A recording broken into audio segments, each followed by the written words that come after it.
Hey everybody, this is Jay Lethal, also known as the Black Machismo, and I thought about calling myself the Black Nate, but nonetheless, whatever my name is, you are listening to Houston Wrestling Radio.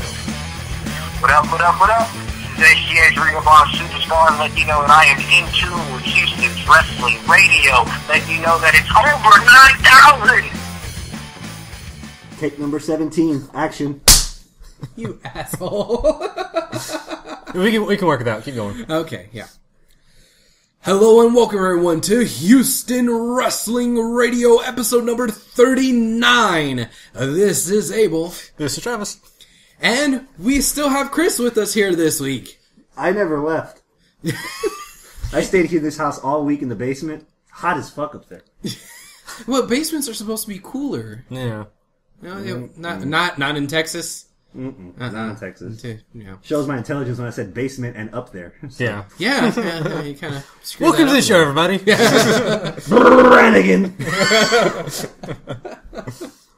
You missed your cue on that. You were supposed to do that after your intro. But... Yeah, well, we did that 17 takes ago, and now we're here. Well, okay.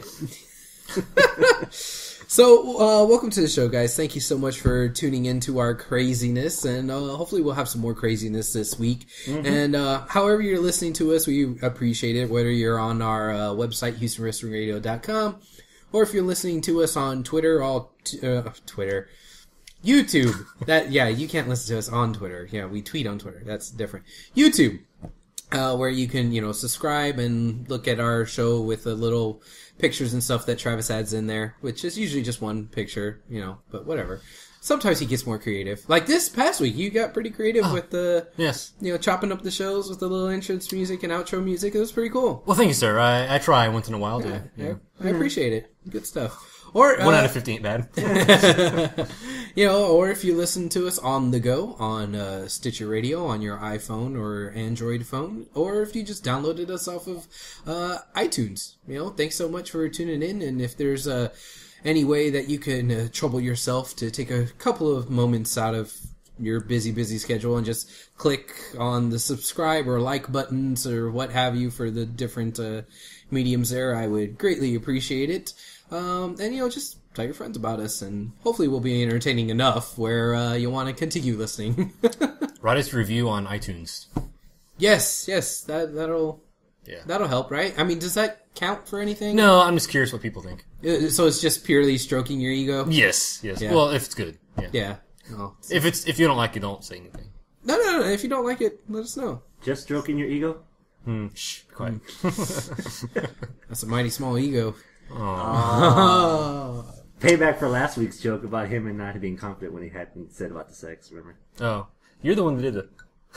Yeah. That didn't sound nearly the same because his cup was full and not empty. Yeah, shut up. Yeah. Okay. There you go. That was the sound effect there. Part 2 of an inside joke that nobody in the listening world is understanding right now. Right.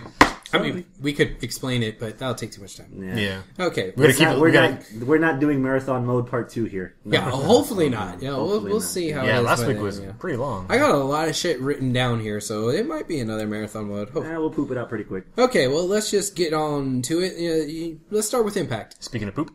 Oh, I mean, I'm sorry. No. Oh, Travis, you're going to get us in trouble. Yeah, it wouldn't be the first time. Yeah, I know. All right. There's just a couple of things that I just wanted to hit about on Impact.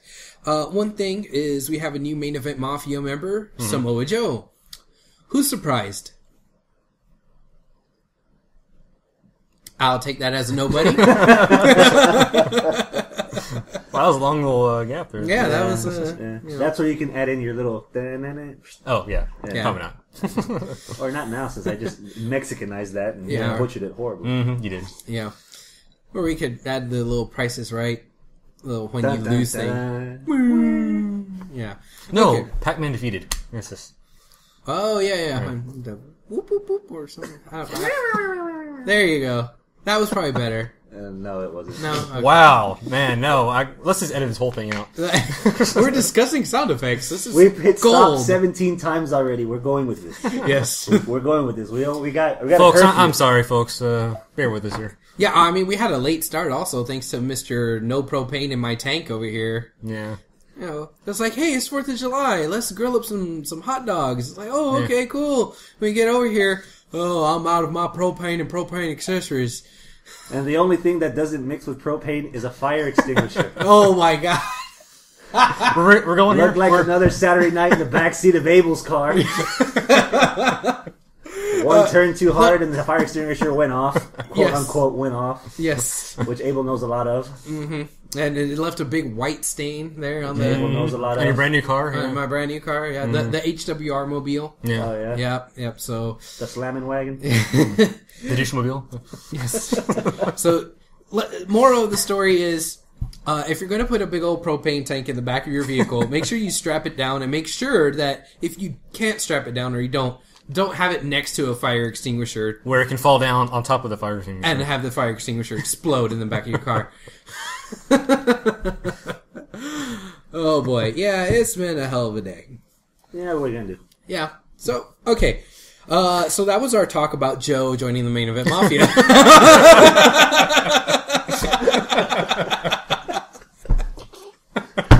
Very nice. I like that. That was good. Yeah, that was good. All right. Let's move on. Alright. Okay. What else is on our little impact sheet? Well, you know, we had Suicide. Suicide. Win the X Division title, and they're really playing off of this whole thing about, you know, you could cash in. Hold on. Let me pause here. Why the hell do they call it Plan C? Did I miss something? What's Plan A and Plan B? Wait, for what? What are you talking about? The whole thing about cashing in the X Division title to challenge for the World Heavyweight Oh, title. you mean Money in the Bank? Right. They refer to it in TNA as Plan C. Why do they call it that? I have no I idea. must have missed something last year when we weren't watching. Did you, Chris, do you have any idea? Not a damn clue. any of our listeners, if you know why they call that Plan C, please let us know. Yeah, it bothers me, and I don't think I necessarily like it because That's not the pill you take after you, no, that's Plan B. okay. Yeah. It's Impact. I mean, it might... Well, it might be, yeah. You know. Swerve. You know, if they do something for the knockouts, they might call it Plan B. I don't know. That's horrible. Okay. That's anyway. probably true. Would explain ODB's weight loss. Yeah. I lost weight. A little bit. Oh, yeah. It's probably just a white shirt. You know, it's slimming. No, black is slimming, isn't it? Black is slimming? Is it? It's black. Oh. Yeah. Well, I guess I should start wearing black. You are wearing black. Oh, snap. Welcome to Fashion Corner of Houston Wrestling Radio. Oh, boy. All right, so... Which, by the way, the lack of carbon drinks that you've been drinking, that you haven't been drinking, you've been losing a lot of weight. I can tell the I difference. have. Oh, well, thank you, Doesn't sir. matter what color shirt you wear. Well, You're still pretty. I can take off my shirt if you like. You ain't that pretty. Let's turn off the lights first so it won't hurt me as much. All right, yeah. And that's our talk about suicide. And there's suicide. No, I want to stick to this a little bit more because the point that I was going to Alright, make... so then how long have you not been drinking carbonated drinks? Not that. Well played, sir. Yeah, about 2 months. Anyway, the stuff with Suicide and the X Division title. I don't like this whole concept. Like, it was okay maybe for the one time last year where it's like, hey, you had the X Division title, you could cash it in. But I think it so devalues the title. It does. It's like people are just wanting to get that title, so, I could win the big title, the one that really matters. Right. You know, like, I can understand that they might want to try to mimic something that the Money in the Bank has, you know, that type of quality where you could win something to cash in for a title. But don't make another title. Yeah, don't make it another title. It devalues the X Division title, which is suffering enough as it is. Mm-hmm. You know, God, it just pisses me off how much the X Division is just now the redheaded stepchild of TNA. You know, now that Hogan's been around. Yes, I made a redheaded Yeah, I stepchild was waiting joke. for this fool over here to say something. Yes. No, I'm not a stepchild. You bastard. I know whose house I'm in right now, so I'm being respectful. Oh, I see. You weren't doing that last week, damn it. Good Fuck, Mexican. we're only 15 minutes in. We got 2 hours to go. I'll get to him. Good Mexican. Good Mexican. Si, senor. All right. So that's one thing. Yeah, I Turning I just don't the like X that. Division into Money in the Bank. Exactly. Pretty much. Yeah, I don't like that. It Version really, 2.0. ex- Plan C. And here's another thing that irks me about it. And they're kind of ignoring it, but it was one of the new rules when they did these new triple threat rules where they were going to put a weight limit on it. So you're telling me somebody in the X Division who has to be less than 250 pounds in order to be in the X Division can win the X Division title to challenge for the heavyweight title. Yeah. Yeah. Well, by definition, by winning the X Division title, you're not going to be a heavyweight. So why winning the X Division title means you could challenge for the heavyweight You just title? blew the minds of everybody behind the scenes at TNA. I hope so. I hope I have. I hope they're listening and seeing the flaws in their Nobody logic. listening to this. I know. I'm gonna give TNA credit in this fact. Last year, Austin Aries, the promo, the idea, the concept, the result, it turned out magically.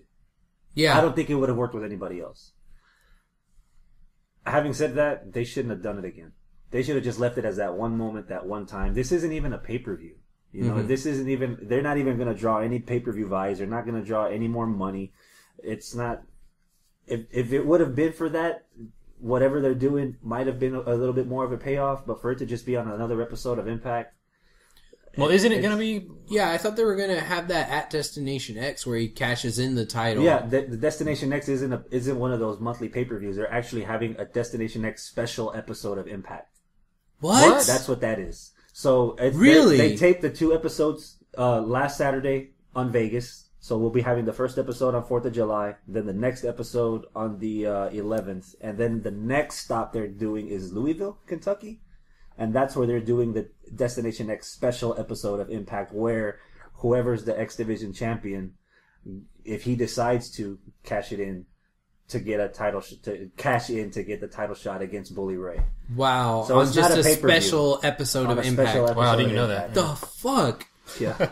Oh my god, that makes it even Welcome worse. to TNA, guys. Yeah, that makes it even worse, man. It's Yeah. like you said, you're not going to get revenue off of it. You're not going to get pay-per-view buys off of it for a World Heavyweight Championship match that you're hyping 4 weeks in advance. Come on, man. We'll pin that for our WWE talk later on because they bring that up on WWE. So Bring what up? the whole for free when. Oh, yes. Yeah. I see. Okay, so aside from the concepts of this whole thing that irks me, let's talk about the specifics of it because we can't really do anything about the concepts. But let's just We can bitch about it. we can bitch about it, yes. Yeah. But let's just take it for what it is and then just get to the actual specifics of it. Suicide won. Right. But Suicide wasn't Suicide. Right. Suicide was apparently Austin Aries. So Austin Aries gets to do it all over again and, be the guy that's going to cash in and whatnot. Mm-hmm. I found it entertaining, the whole whodunit aspect of it, for the whole episode. So that was kind of cool. I thought at least a little bit. And the fact that it was Aries, because Aries just has a way about him that everything he does just is funny. So I was like, it was Aries, and it made me The big it made me aha laugh. moment, right? Yeah. Yeah, it was a big aha and LOL moment, basically. Right. So I mean, that was cool, but I don't know, unmasking Suicide for it being that TJ guy and Hogan saying it's been TJ all along when we all know damn well it's been Christopher Daniels or Kazarian all along. And didn't they already have a reveal like 2 or 3 years ago? Or maybe not 2 or 3 years, but not on TV, I don't think. They never had a reveal saying that it was Christopher Daniels ever definitively? Not that I remember. Not on TV. I mean, people knew who it was, but... Yeah. I thought there was a definitive that's who was under the Suicide Mask, but I guess I was not wrong. on TV though. No. No, Yeah. okay, all right. Well, fuck it. I guess I'm wrong, but still, I mean, Not the first time. yeah. We're not professionals here, folks. No, we're not. Hey, y'all speak for yourselves. I know what I'm doing. Get out of here. Who asked you? Adios, senor. Maybe if you're mowing grass, you know what you're doing.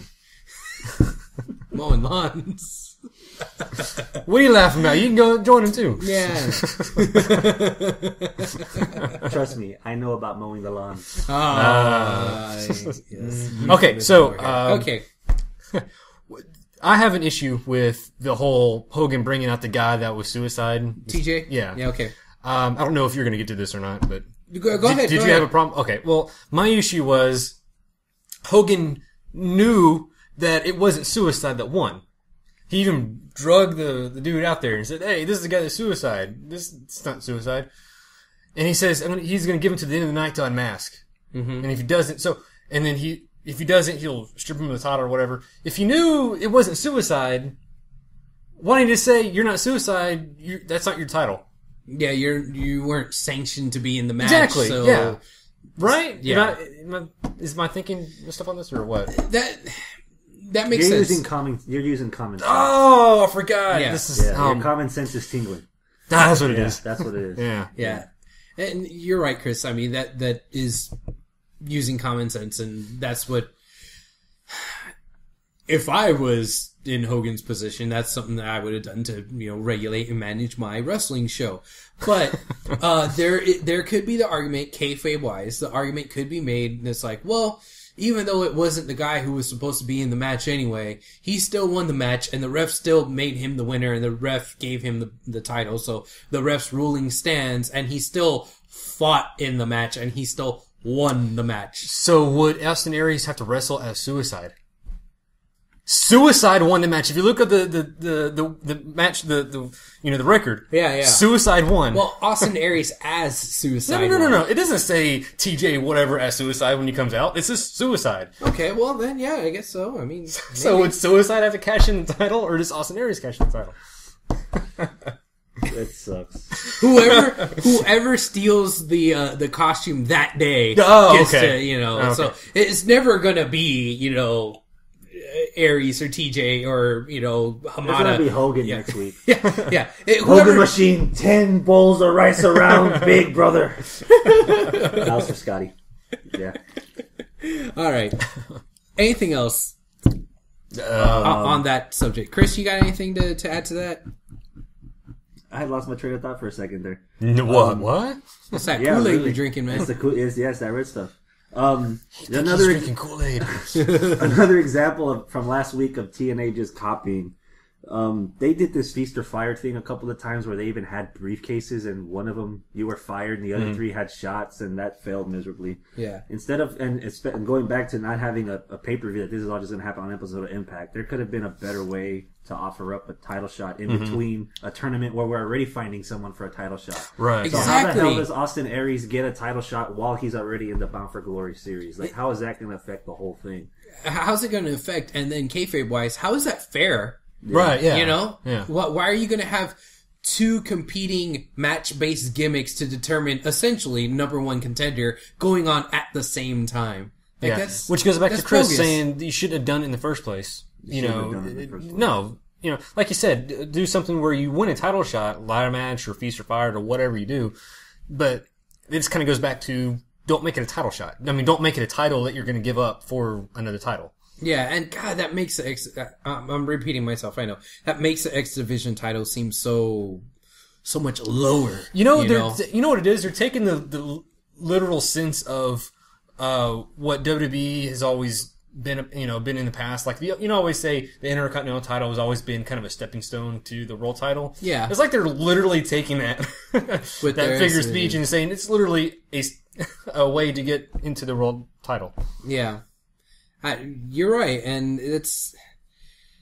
I hate to kind of use this word, but it seems as though it's very disrespectful to your own title. It is. And a wrestling company should respect their titles. And division. Yeah, exactly. Yeah, division. They should respect their own titles. They should respect their own division for the sake of people caring about that title and that division. And because if people care about it, then people will tune into it. If people don't care, they ain't gonna watch. No. You know? I said that kind of country. I ain't gonna watch. Boy. Well, okay. Chris, you want to add anything to that? Nope. That's right, boy. Getting there nice and deep like. Sound like you're about to humble somebody. Alright, anything else we want to talk about from Impact? Without spoilers, Chris. Yeah, Chris is Mr. Spoiler over there. He reads everything ahead. No, I think that's it. Okay, alright, cool. Did we get everything on the list?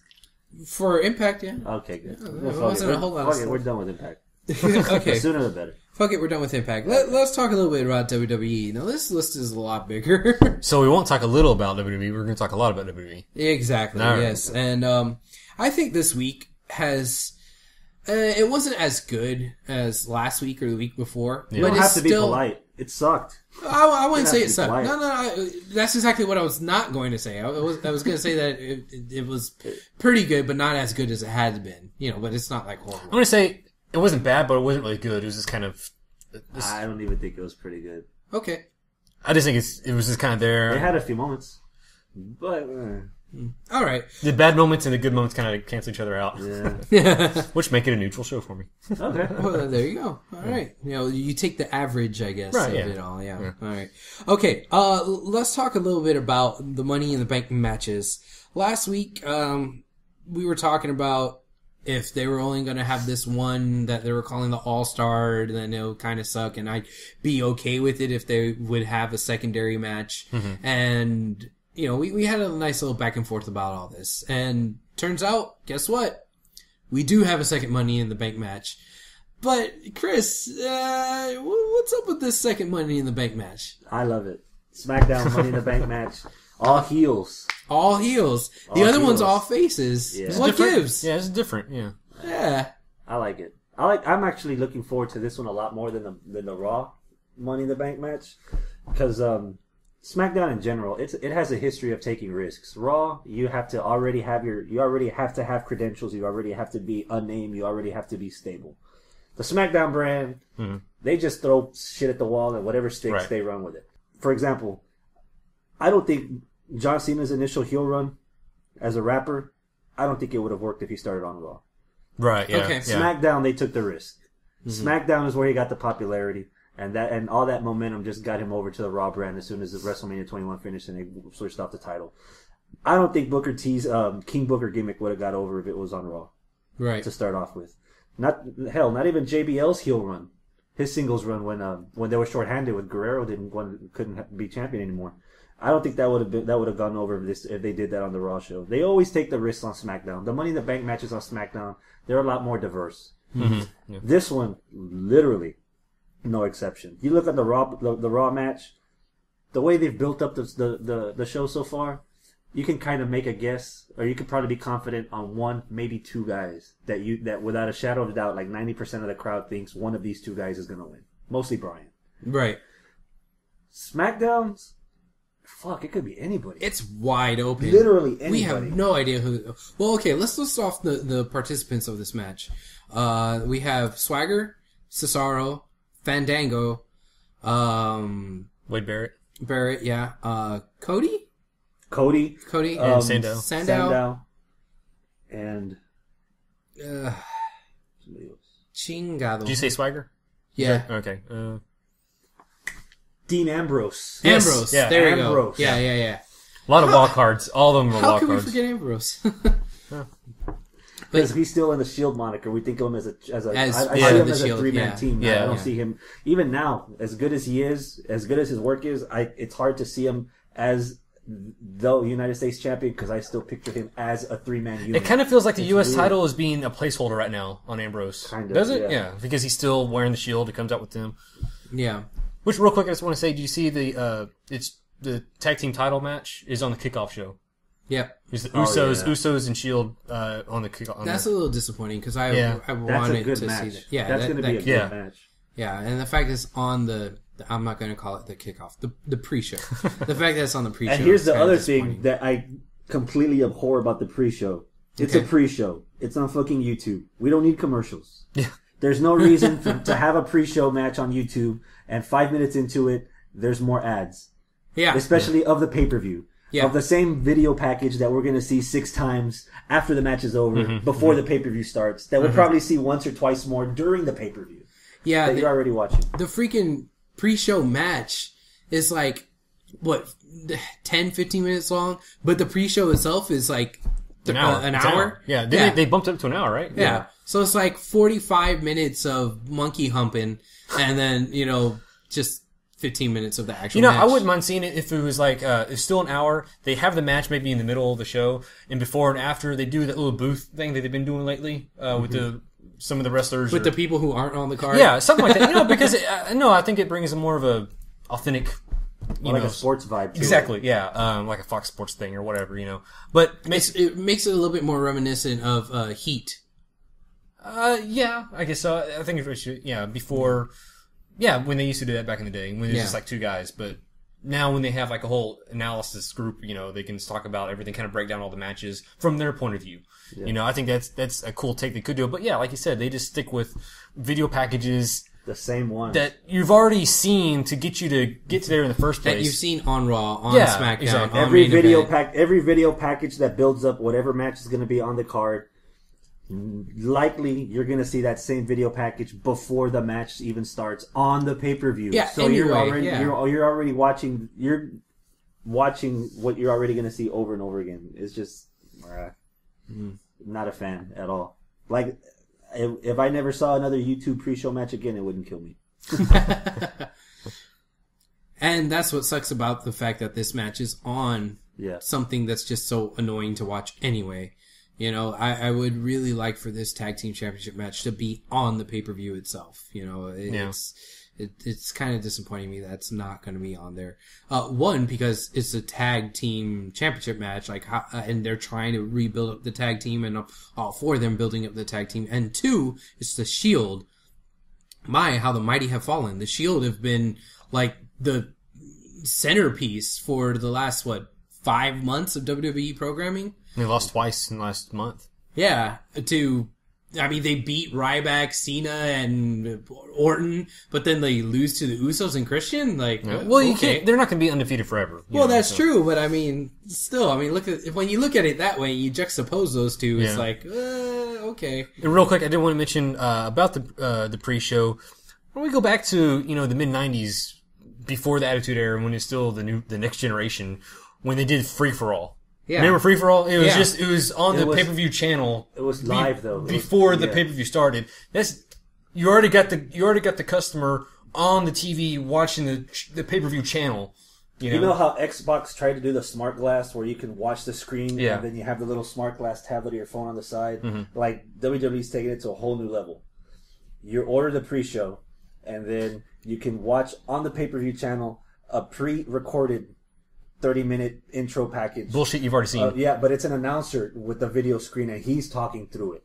And then if you want to download it on YouTube, while that's going on, you can also watch it on YouTube where you can watch different people talking about it or just them repeating the videos over and over again and then watching it. And then on top of that, if you want to go on the app, hey, you can watch all the wrestlers coming into the building, sitting down, eating their lunch, putting on their boots, taking a piss, while everything else is already going on. And that's even before the pay-per-view starts. They're like oversaturating the product before the real product even gets on the air.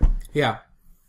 Yeah, and that's a big issue, I think, nowadays with WWE is just oversaturation. Of everything. Yeah, there's way too many shows, way too much programming, way too many things to do, which on one hand, on paper, it sounds like that's good. It's like, you have... It worked for WCW, Nitro 3 hours. Well, think about it like this. We're a little bit older. I don't know the mindset of 12 or 13-year-old wrestling fan who's a Cena fan or whatever. When they're more into the whole social media things than we are. Yeah. I don't know. I don't know if this is it working for WWE. I'm sure it is if they're doing it, but to me, I don't give a shit. Yeah. From what I heard, USA wanted the third hour because they were drawing higher. They saw that the 3-hour special editions of Raw, that while they were doing 2 hours, that first hour was getting higher ratings than the rerun of CSI that would usually come on. Oh, really? On that hour spot before Raw started. Yeah. So that was USA's decision to try to get more ad revenue, to get more people watching the channel so that they can plug their commercials for their shows during that 3-hour Raw. Fucking burn notice. Hey, don't talk mess about burn notice, all right? To make the show 3 hours long. But that, like you said, how... it's good for USA, but it's probably not good for the wrestling industry. I think it devalues the show. I think if you have a 3-hour Raw... And then you notice that WrestleMania started to become 4 hours. Like, normally it was 3.5 hours. Mm-hmm. There were a couple of years where WrestleMania, it's just 3.5 hours because we have Overrun and we see it coming, so we're going to just make time for it 3.5 hours. Yeah. So now this WrestleMania became 4 hours. if the Raw show consistently continues to become long, where does that keep going? Like, does every pay-per-view going to start to be 3.5 or 4 hours long, or does everything else? Because you hit the nail on the head. You got Raw, you got SmackDown, you got NXT, you have Superstars, you have Main Event. Saturday Morning Slam. Saturday Morning Slam, if they renew it for a second season, you got Saturday Morning Slam. And then, not to mention all the stuff, and that's even before, like, YouTube pre-shows. Mm-hmm. That's even before the god-awful show that's going to be on E! That we'll talk about later. Plus all the YouTube channels. And that's just WWE. Yeah. Yeah. When you have all that as a wrestling fan, let alone a casual fan, as a wrestling fan, when you have all that on your plate, do you think you're going to have room to put in a sprinkle of TNA here, or a dash of ROH here, or that's their idea. an indie fed somewhere That's their else? point. Yeah.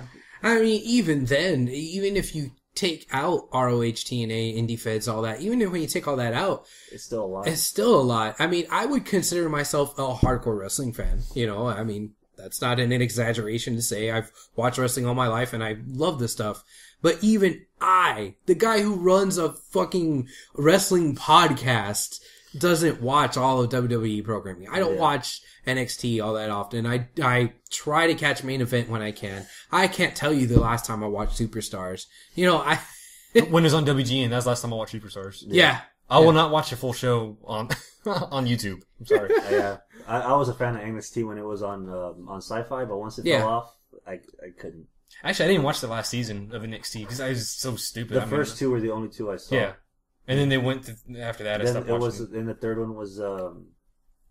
The third one was the Divas version. Yeah. They had Yeah. the Divas version, and then halfway through that season was when they decided, oh, okay, we're gonna just move this to online and see where it goes. Like, oh, okay. But that was in the height of Michael Cole, douchey asshole heel, and I could not stand Michael Cole. He would just like degrade everything on that he show. devalued the product, the whole product. To this day, I don't know why they Which is the made him do that. exact opposite of what an announcer is supposed to do. Yeah. An announcer is supposed to draw you in and put over the product. And yes, Right. there's heel announcers, but the heel announcers still are supposed to draw you in. And during that era, when Cole was talking so bad about that show, he was doing the exact opposite. He didn't for make me that want to watch show. anything. Yeah. He was so bad and annoying. Yeah, as he a was heel. like, this should be the last episode of NXT. This is so stupid. He Yeah. was like making fun of their own show. It's like, it made no sense to me. Like I said, to this day, I don't know why they had heel Cole. and I can understand a heel Cole, but heel Cole on that particular season of NXT was particularly bad. He wasn't doing that shit when he was on Raw or SmackDown during to a that point. time. No, he wasn't making fun of that, of the Raw itself, the product itself. He was making fun of NXT. He was making fun of the Divas Head to toe. division. Divas, yeah. Yeah, every Divas time there's a division, diva head to toe. on, he would get up and... NXT was the first time that I noticed him devaluing a brand, Yes. a product Yeah. that he's already on. Yes. Yeah. Yeah. You know, And, you know, we always hear so much about Vince being in the ears of the announcers. I mean, do you think Vince just took NXT off whenever, you know, cause I mean, would Vince really allow, Cole to say that kind of stuff during that time? I mean, I would imagine Vince saying, you need to put over the product. Why are you sabotaging my show? You I'm know? going to say it's Vince's show. He's in charge. Yeah, he was telling him to say that. I think he tried it to see where it went. I Yeah. mean, because there were times where he looked like he was trying to channel his inner Bobby Heenan with some of the stuff he was saying. Yeah. But I think he directed it to a larger scope that pretty much made everything look bad. Yeah. You know, like the jabs he was taking at the Divas division, a heel announcer says that. Devaluing your own product that you're on, no matter the brand, no matter the size, devaluing your own product, that just makes you look like an insular ass. Unless, you know, there could have been the fact that, you know, maybe it goes back to the network. You know, USA, remember before NXT, it was ECW. You know, granted that was brought in because of the nostalgia and all that shit, but that got, I guess the ratings sucked or something. Maybe USA told them they still have to do something and they created NXT because of that.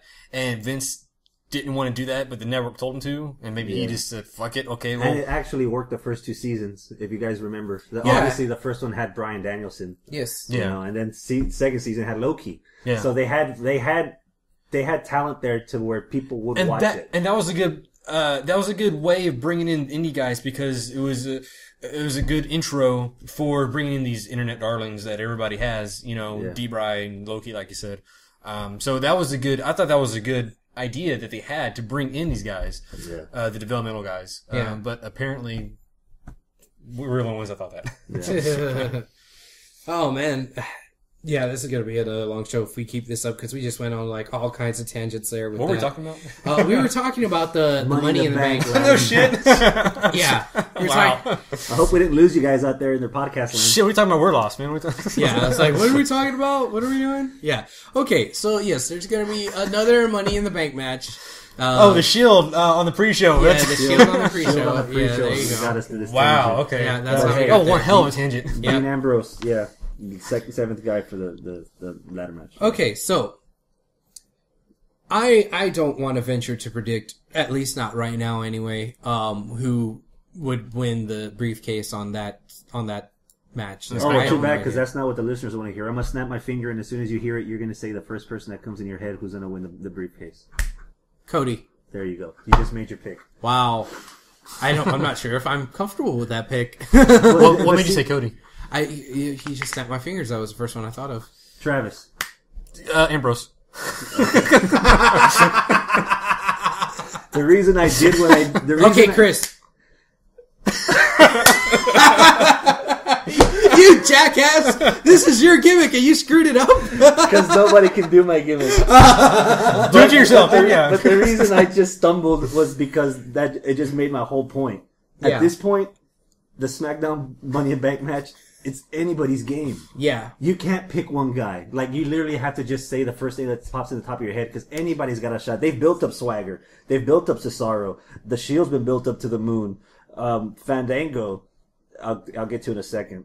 Cody and Sheamus. I mean, Cody and Sandow. They've been built up.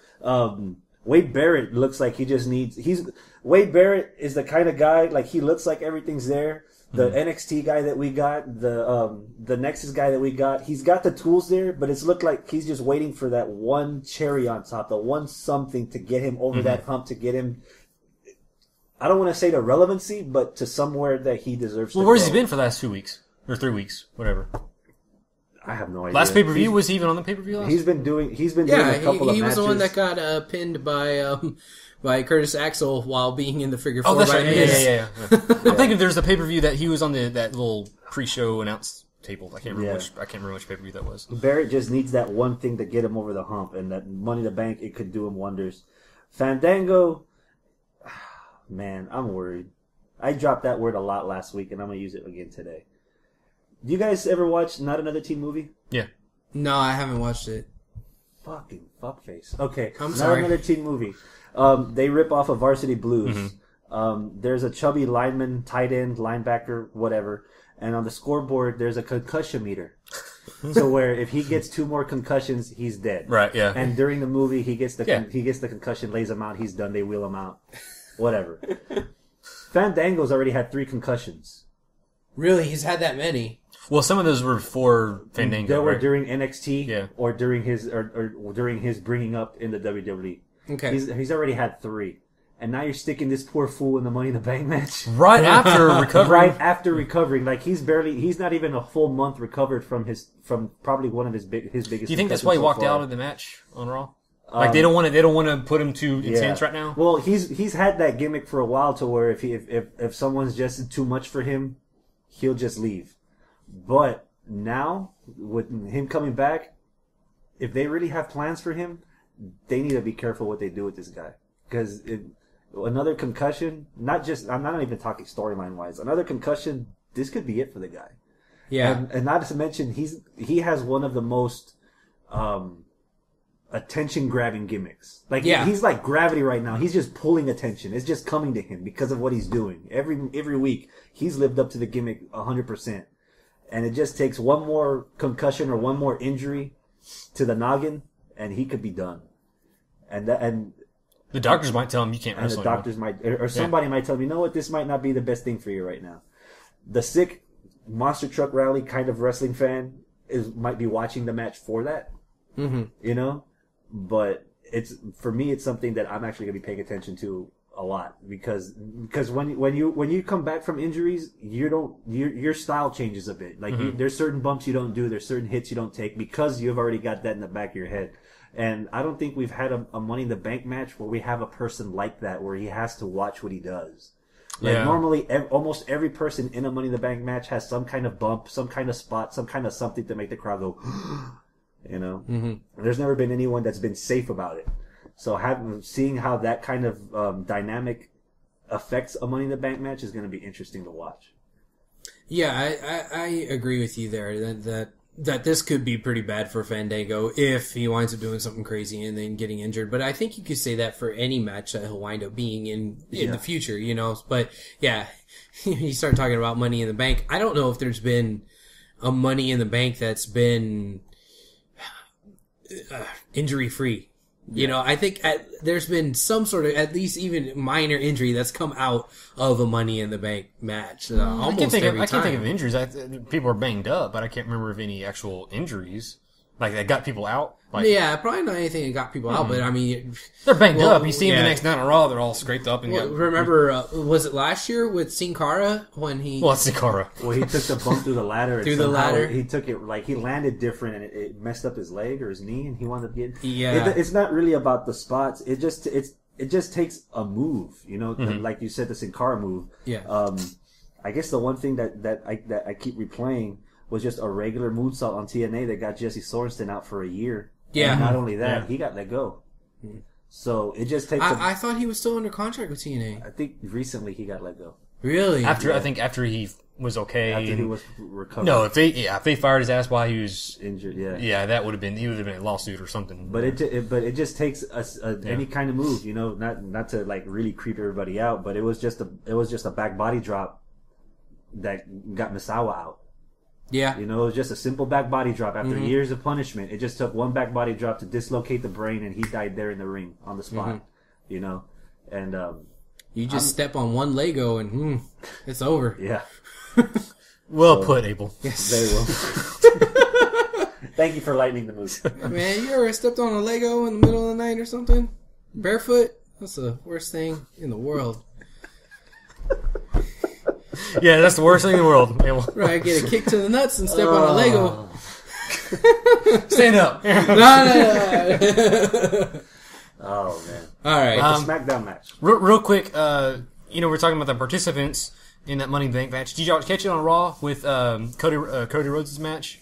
And Sandow, yes. After the match, she kind of looked disappointed, like, you can't believe this guy is lost.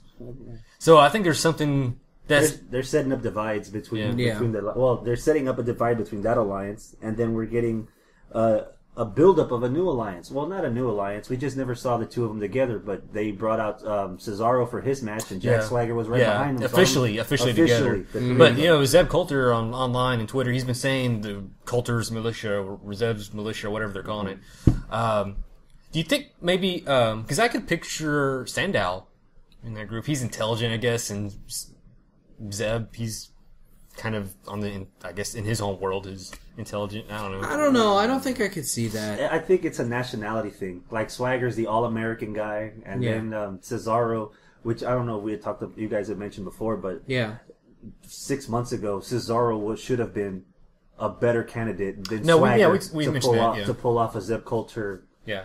If you listen to our show, Chris. That's why I mentioned it. 'Cause I know I heard it from somewhere. Okay, yeah. So... No, yeah, he was saying that we should have kind of retconned the whole character from 6 months ago, and that's the version of Cesaro that should be in this group right now. You know, when I saw Swagger come out with Zeb on Raw, my initial reaction was, oh, great. Now Cesaro is going to play second fiddle to Swagger. Mm-hmm. And there was several people that I saw online that had that same sentiment that I did, but then it seemed like the majority had the sentiment of, yay, Swagger and Cesaro are going to, wreck house and be a great team, and this will be a great unit, and blah blah blah. And there's a piece of me that kind of wants to believe that. I want that to be true, that they're both gonna be elevated up the card, and they're both going to improve together. But I don't have that much faith in creative and in WWE for that to happen. I really think Cesaro is just going to be playing second fiddle to Swagger, and much in the same way how Swagger was second fiddle to Ziggler in their little pairing with Vicky. I think I think Swagger's going to be the. I think the they're both going to one. be second fiddle to Zeb Coulter. Okay. Seriously. For a while. I think that, for me, I think the Zeb Coulter stuff already is kind of starting to wear out. Well, he's not a little heel. bit. Yeah. He's just, He's just mouthing off, yeah. basically. He's not a heel because you agree with everything he says, Travis. I ain't touching that one. No, but Are you a real American, Travis? but he's not. Does it bother you have two Mexicans in your house that snuck across the border? Yeah, so I've already called INS. What are you talking about? Luckily for me, I was born here. Sucker. I was born here too. I have a little more faith in creative. Somehow they made the Orton Sheamus team, for whatever time it was, they made that work. Kane and Daniel Bryan, nobody saw what they had coming. Right, and that did work. So, and then Rhodes Scholars, that was a mismatch in the beginning. You know, I didn't know why they put them together, Yeah. but they wound up working really good together. So if we're going to have Team Hell No split, if we're going to have Rhodes Scholars split, there's a void there that has to be put. So giving them a shot, I'm looking forward to it. Okay. Honestly, if they want to expand it, I'd love to see a heel Santino. He fits the mold. It's a nationality, other country. You know, maybe turn him over and say, you know what, I did this for these people, trying to pull a snake out of my pants. Look where it got me. Yeah. Now I'm with this group. This is where we're headed. It would fit. Okay. And, you know, it's a bit of a stretch for me, but it might be. Because the heel Santino that we got before was the honka-meter with the Intercontinental That's true. Champion. Yes. And we didn't mind it as a heel because it was entertaining and it was Right, hilarious. yeah. And he was still being funny when he was doing it. Yeah. But we've never seen a serious heel Santino before. And I think if with that group, especially now, who haven't seen Santino in a while, if he's due for a reboot or an upgrade of his character, that'd be a perfect way to start. And another thing is, Santino is a wrestler. You wouldn't know it, but he is. Supposedly, when he was coming up in developmental, he was like this amazing. Yeah, he was like technician. a Taz. He was Taz, pretty much. Yeah. He had his own. He had a group. Russian gimmick though, right? And what's the that Russian dude? He was with his Kozlov? Yeah, he was in the group too. Yeah. He's part of his little stable. So I mean, Man, I miss Kozlov. What the hell happened to that guy? Poor thing. I don't know. Moment of silence for Vladimir Kozlov, like 3 years Big later. hire. All right, fuck that. Let's not go on that tangent. Continue, Travis. yeah, that's pretty much it. I mean, well, because I think I've suggested that before in the past. Like, why don't they turn Santino heel, or just because he was gone for a while, he had an injury for a while, and he came back for a couple weeks. We haven't seen him again. And he had the injury, then he came back, and then he got in that car accident, I think. Yeah, but he was okay from the car accident, right? But he still took like 2 or 3 more weeks after that, I think. Well, regardless, he hasn't been on TV and whatever. So I was thinking the first time he was gone for a long time, I was thinking he should come back as a heel. Or some kind of, he needs, that's when we started talking about makeovers, wasn't it? Yeah. You said he Usos. was in the conversation. You said Usos, I said Santino. Yeah. Yeah. That would be, yeah. I'm going with you on that, Chris. All right. Welcome aboard the bandwagon. There you go. Right. I'm driving.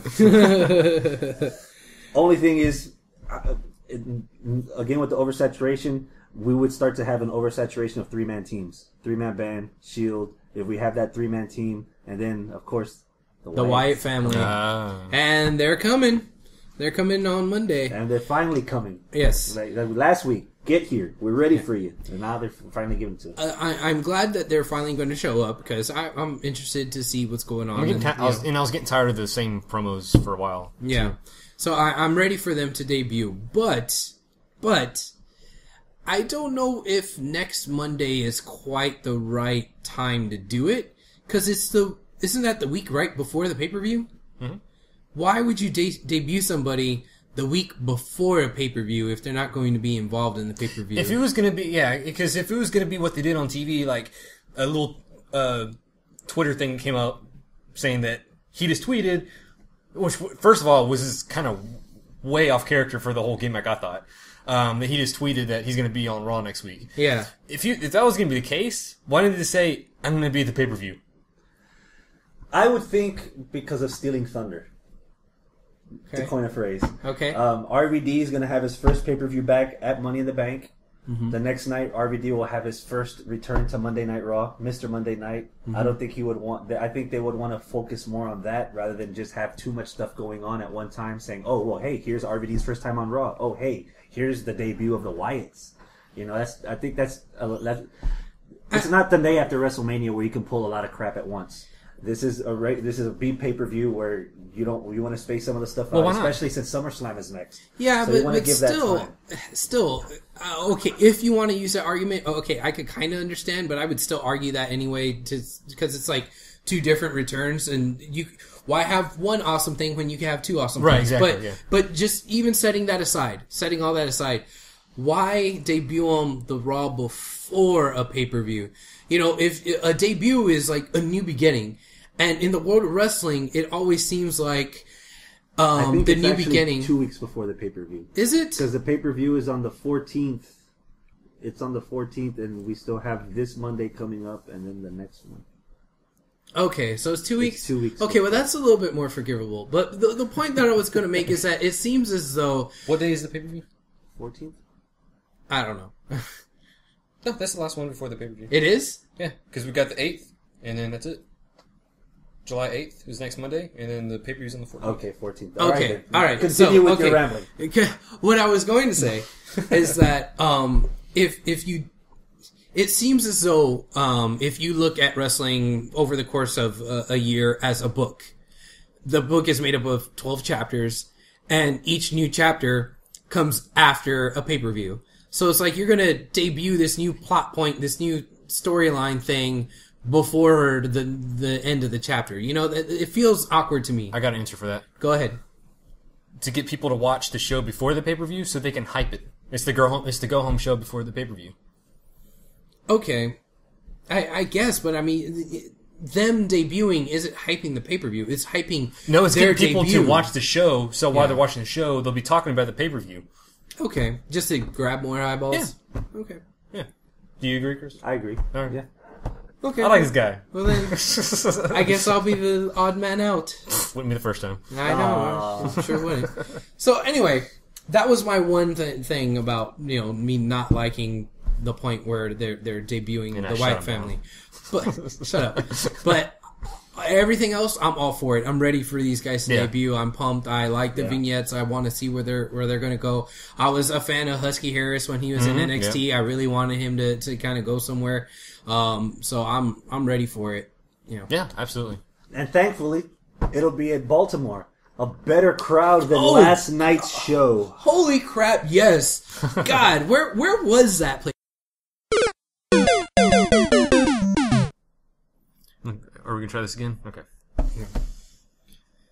Is this the part where we admit that the computer screwed up and we're starting over? Yeah, sure. Okay. Bumfuck nowhere. It was in Sioux City, Iowa, next bordering Nebraska. That's where the crowd was last night.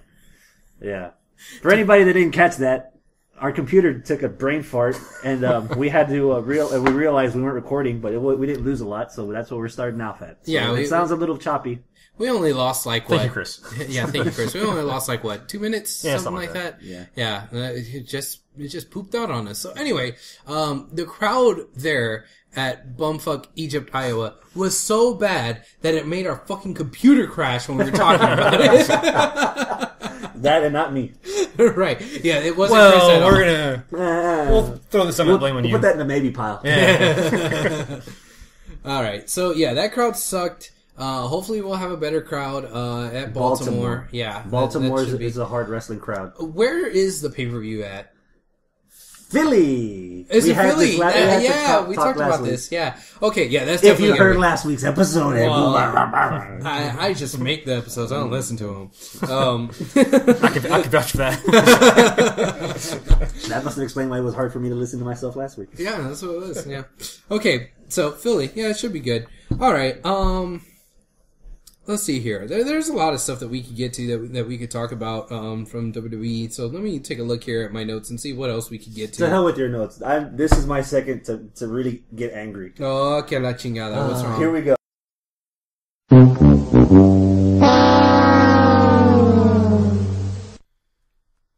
Everyone stare into the monitor. Make sure it's working. Don't jinx it. Don't jinx it. Are we still doing the test or? No, this is going on the show, my friend. Oh, son of a bitch. Okay. Welcome back, guys. Sorry about that. We had some more technical difficulties. We're blaming this shit on Chris. Yeah, we're blaming this why on Chris. Yeah, he got too excited there It about. smells like- My house has literally been falling apart for the past 2 weeks ever since we had Chris come over. Yeah. This is fucking ridiculous. Usually, whenever you have Mexicans come to the house, it's because they're fixing stuff. Right, yeah, exactly, yeah. Yeah, this Yeah. one's breaking things. Well, they need new things to fix. Because of you! Bring Chris over here, I'm gonna fix it.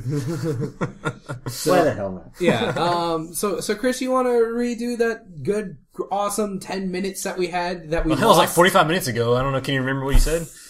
Yeah. It's like you were so angry and you went into it and that's when the damn thing crapped out and we didn't even know. I don't know. We'll get to it later. All right, we'll Moving on. We'll try to revisit okay, it. yeah. Yeah. Hopefully we've got this damn thing fixed and wasn't a stupid USB cord coming loose and Stupid Japanese microphone. Mm. piece of Yeah. shit. Gusto didn't, Actually, I think this is made in America. Hey, but this says something, you know? This says we've been doing this show for so long, we're having technical difficulties now. That's great. That's an improvement. That's- That's moving to the next plateau. Achievement unlocked. There you go. Yes. Technical difficulties. Achievement unlocked. It's only worth 5 Microsoft points. Oh, Okay, so you know what? Let's just talk about something And then that's it here breaks on my again. list. Yeah, let's talk about something on here. Vicky's evaluation. Vicky's going to get evaluated next week and probably going to get fired and replaced. I think so. I think this is the next logical step in this whole McMahon power struggle storyline. Do you think this means that we're going to get one of the McMahons in charge? I'm thinking, that's what my guess is, yeah. It's gonna be the power play between, Vince, Stephanie, and Triple H to see who's gonna be in charge. All right. I'm not sure how I feel about that. What do you think, Chris?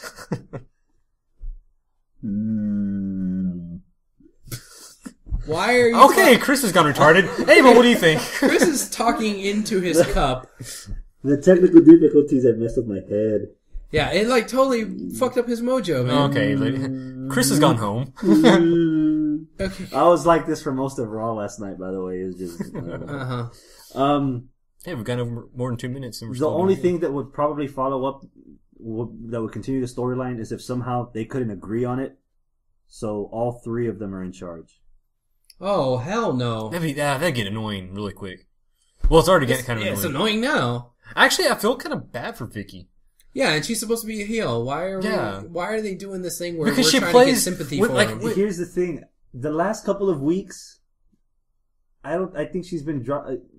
There's been moments where she hasn't been doing the heelish stuff. No, she's not being a heel. It lasts more than 2 weeks. I think. Right. There's just been times. There's been a couple of times where she's come out and done the excuse me stuff, like where we had the Last crazy week. crowd. A couple Last of week, weeks but that ago. was because the crowd was so fucking like just on her ass for the whole excuse But me for the thing. most part, the last couple of weeks, maybe month and a half, she's been dropping a lot of the heelish stuff and trying to garner more sympathy somehow. Yeah, she's doing that. She's doing a good job at that. Just because I guess her reactions from her upper management, like coming Yeah. down on her, and I guess with us, me, I can understand like her. You could relate. Yeah, I can. Yeah, I can too. Yeah, who can't? It's I can't. I have a great boss and I work for a great company. he listens to the show, doesn't he? Yes. Okay. Yeah. Oh, well, right there in that little pantry right there. The two of you can go fuck each other right there because you know damn well that ain't real. If you don't hate your boss, you don't like your job. The reason I used to like to go to work was to piss off my boss, trade off gray hairs every week. You lost that battle, didn't you? Actually, I won the war Ah. by leaving to go to another place, which is a whole lot better. I was thinking about something during last night's show when Vince was getting all over Vicky's ass about what she was doing. Yes, Go for it. That was, to me, reminiscent, but in a different way from Austin McMahon. Because when he was Mr. McMahon during the Attitude Era, he was so over the top. Yeah. This is more like realistic boss, like coming down on your, middle management person, Mm-hmm. And to me, that like really struck me like, I really feel bad for Vicky on all this shit, I don't know if that's their goal. If that's their goal, they're doing a damn good job. But if they're trying to get some kind of other reaction, they're feeling miserably. Yeah, and I mean, Vicky's always been a heel character, and I don't think it would work if she would ever be face. Just part of the reason why she's such a heel is because she's not really all that good at cutting a promo, which is all she'll ever do. I mean, she'll never wrestle. Right. And Well, actually, she did a couple times. Well, yeah, but I mean, not consistently. She's a playable character on WrestleMania 12 or WWE 12. But you know what I mean. Like, she's not a wrestler. Right. So she needs to get over on her mic skills, and her mic skills aren't all that great, and that's why she's a heel. That's why people boo her. You know, they've just been able to finagle it to where it makes it look like her bad mic skills are her gimmick, but the reason why she has bad mic skills is because, well, she has bad mic skills. You know, that's really pulling the curtain away and Or seeing, she has you know, good mic skills. So they're so good it makes it sound like she's bad. Well, the point is, she's a heel. She'll always be a heel. So why are you booking her in a way that makes her elicit sympathetic responses towards her? Yeah. Like that doesn't. I don't think equate. they're going for sympathetic. I think they're going for haha, be a star. I guess, but they're Anti-be-a-star, not yeah. doing it right. I mean, you said it yourself. You're kind of feeling sympathetic for Vicky. I'm feeling sympathetic, but I think they're overall, for their target audience, they're wanting you to laugh at the heel authority figure. Last week the backstage, the camera just happened to get like Vince and all them, like they're right in front of a Be a Star campaign poster in the background. No, that's true. I don't know, but if that's the case, if they're going for that, it's not working. Well, for me. whatever they're going for, it's not working. If they're going Right. for, just us ha-haing her, well, we're not ha-haing her. You're not the only one that has a job. Everybody, the whole reason why the whole Stone Cold thing worked was because everybody related to Right. him. Because why? Everybody has a job and everybody has a boss, Yeah. So you're not the only one that would feel that way about Vicky. So That was only, I think at the time it was just Vince McMahon against Stone Cold, and the people around him were firmly behind Vince McMahon's decision. All the people against Stone Cold were against Stone Cold.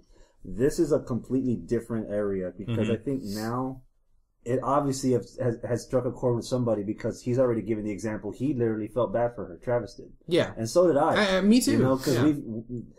they're trying to capture a moment. The reason that the popularity got so good with Austin and McMahon was because at that time, that's where it was. I think now we're in a different time as far as where we work. The whole Office Space thing where, 8 different people need to get Right. their fucking TPS reports. Yeah, That's yeah. legit. Yeah. We have that at our Absolutely, work, yeah. So the fact that, and then on top of that, the reason I was getting to that was because it's not Vince McMahon and everyone behind Vince McMahon hating Vicky Guerrero. It's everyone against Vicky Guerrero is also against each other. Mm-hmm. And to further that, I don't think Triple H is necessarily the heel in this. I'm not sure if Stephanie's the I heel. think Stephanie's more of a heel than anybody. Or maybe her and Vince. I think it's Vince because Triple H has is pretty much the face. He's giving her ideas. He's the one Yeah. kind of supporting her. But he's still being a douche. He has his douchey moments there. But that's But going they're- into the whole. That's all going into the storyline. They're Yeah. all kind of. Stephanie is more of angry businesswoman. Yeah. But the key word is businesswoman. She had that bonding with Vicky for that split second Right, before yeah. Vicky took it too far, where she's like, I can understand as a woman that we have to have these certain issues because we work among all these monkey men, and they have and we have and we have these. They look at us with limitations when we can be just as high or higher as them. Right. So Stephanie has that moment too, where she can where she's trying to give Vicky some kind of credit or some kind of motivation or something. Vince is just straight out dogging it. And it's not just Vicky. Vince is the one that's, Triple H doesn't like the Shield. Vince is over there shaking the Shield's hand Right, saying, yeah. hey, you're doing a good job. Yeah. Or Triple H is like, you know what, I'm not a big fan of this Curtis Axel guy. And Vince McMahon's like, oh, hey, Curtis Axel, the future, 3rd generation. Oh, good job. Vince is the heel in all of this because he's not just doing heelish things against Vicky. He's doing it with other people in the roster that as a business owner, he shouldn't be. It's number one, it's Vince's product. If he also thought that the Shield was that big of a problem, he could have just got rid of them. Right. Not Right. shaking their damn hand in front of Triple H. Yeah. You know? So Vince is the heel here. The supporting acts behind him aren't really for him. They're kind of against him. They got their own agenda. They've got their own agenda going. So that pretty much, that kind of puts it at a situation where it's relatable to us now. Because even though we might have more than one boss, it's not always, all of them hate what I do. It's one boss likes a certain aspect of me, another boss likes a better aspect of me, and then we got the asshole in the corner just thinking up the joint. There's a lot of that going on now. It's everywhere now. So in that aspect, I kind of see, and I notice on the back, Brad Maddox, he doesn't know how to react to it. Yeah, he's very quiet in this whole situation. I kind of feel like either they're going to turn, either one of the three McMahons are going to turn Brad Maddox into the heel, and he gets the position, or somehow they bully Vicky so bad that Maddox is actually the one that's defending for her. Maybe.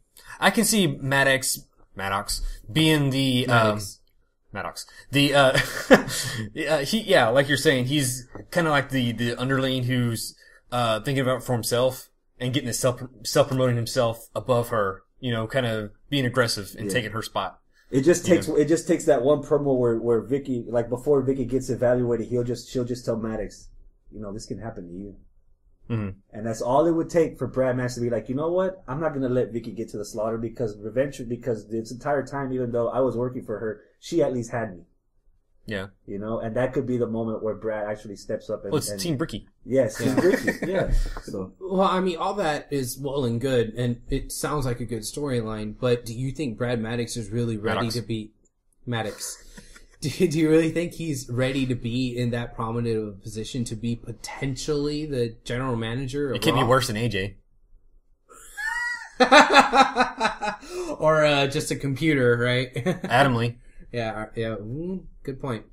Okay. They at least took a shot with them, with all the errors that he just pointed out. Yeah. So giving him at least a couple of weeks to see where it goes, or even if it's just a couple of weeks for the storyline to progress even further to where eventually one of the McMahons or Hunter is the one that takes over. Because it looks like I think we're going to have more answers next week when they do the evaluation, because at that we're going to see the characterizations of Triple H, Stephanie, and Vince all on display during that whole evaluation thing. And then we'll see what actually happens with Vicky and Maddox. Maddox. Right. Yeah. Taking his side, I see. Okay. Yeah. I'm just used to it. It's easier to say it that way. Yeah. I've known a couple of Maddoxes. But it's funnier. I used to watch baseball. Greg Maddox. Yeah. Maddox. Yeah. Maddox. See? Yeah. I don't care. I was totally waiting for you to say Maddox, but instead you said, "Hey, I don't care." Because we can go back and forth all night. Clearly, the computer can't handle this. So. Yeah. Well, speaking of mispronouncing people's names, let's talk a little bit about Cryback. Match of the week. You're gonna hate me for saying this. Ryback versus Miz. Really? That was a grade A ass whooping Miz got on Raw, and I loved every second of it. I was laughing my ass off. There was another Match of the Week candidate that I had, and I kind of forgot about Match of the Week. But I think it was from SmackDown, the opening match. Oh, that freaking Belfast brawl, wasn't it? And it wasn't Belfast. It was a Irish pub Dublin brawl. Street What was Fight. it? Yeah, Dublin Street Is that Fight. what it was? Dublin Street Fight? Yeah, that was like a that match one? of the candidate for me, I think. It was okay. Okay. The whole... It was funny. Yeah, it's a street fight. It's not supposed to be funny, I don't think. Well, yeah, but I mean, after I got over the... Is that the one that had the green kendo sticks and... That's true. Yeah, the bar stools and... Kendo sticks aren't supposed to be from Belfast. They're Asian. Singapore. Hi. Right. But I guess if you paint it green. Yeah. Yeah, you're gonna hate me too. I agree with Travis. Yeah. So Ryback versus Miz. That kind of might be indicative of how the show went. There might be a couple of reasons why I don't know why neither one of us voted the champion versus champion match, not vote that match of the week. Well, we could throw that on there too. Do we talk about that? We haven't talked about that We yet. haven't talked about it yet. No. Yet.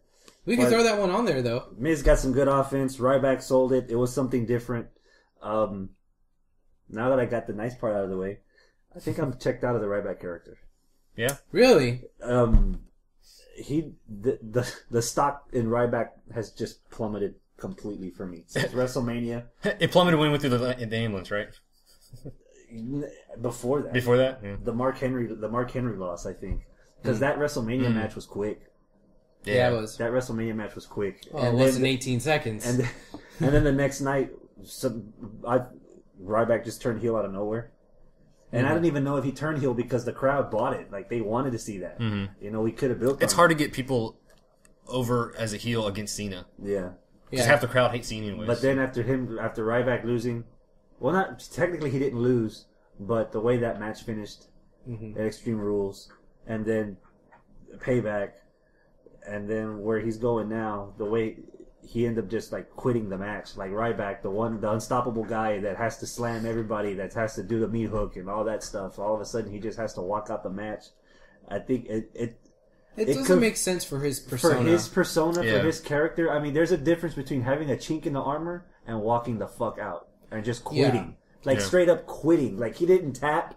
He didn't get knocked out. He just said, "I can't do it anymore. Ring the bell."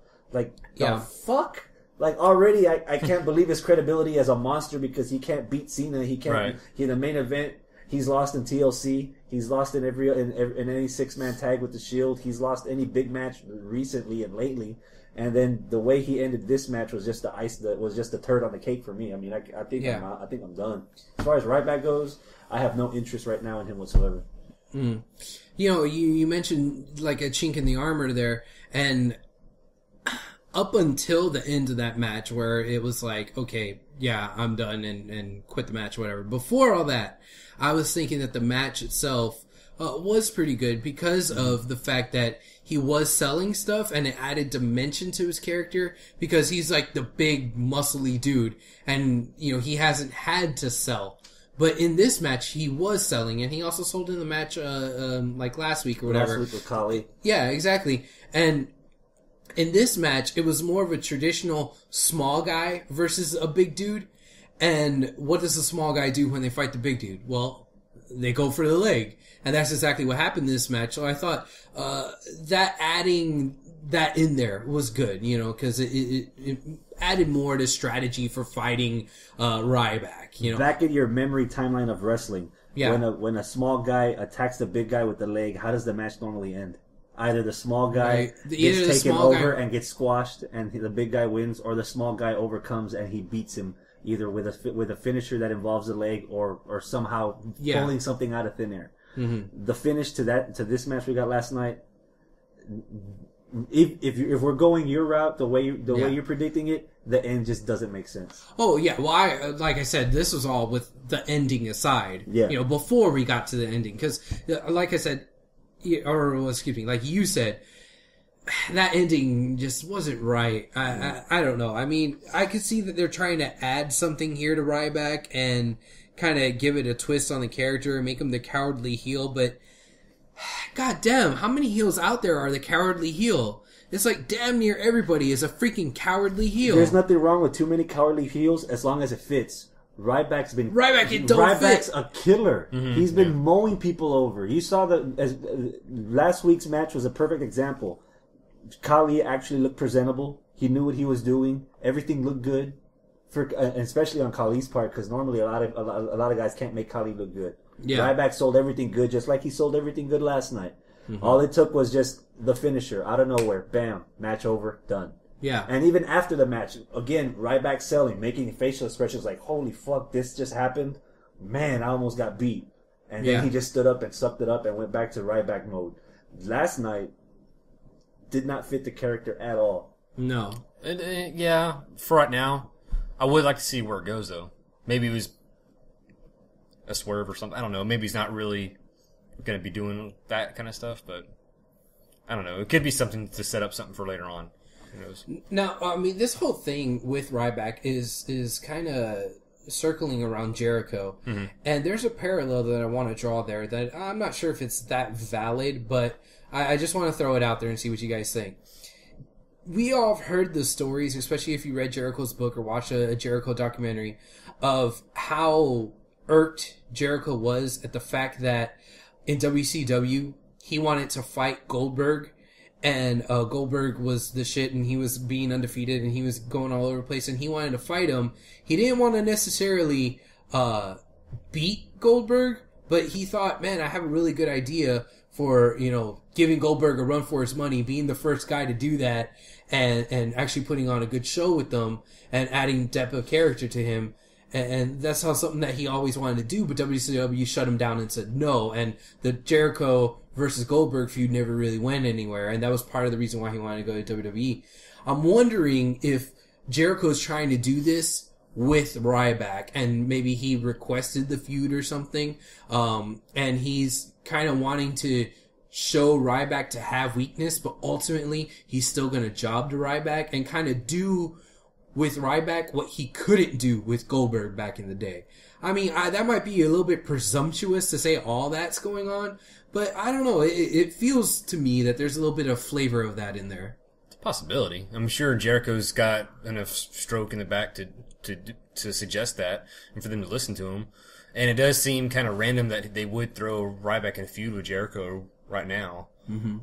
It's possible. And it seems that from accounts that Jericho has been documented on saying, it seems that Ryback is displaying the weakness and the vulnerability to Jericho that he had wanted to do with Goldberg, but never got a chance to. Mm-hmm. So, I mean...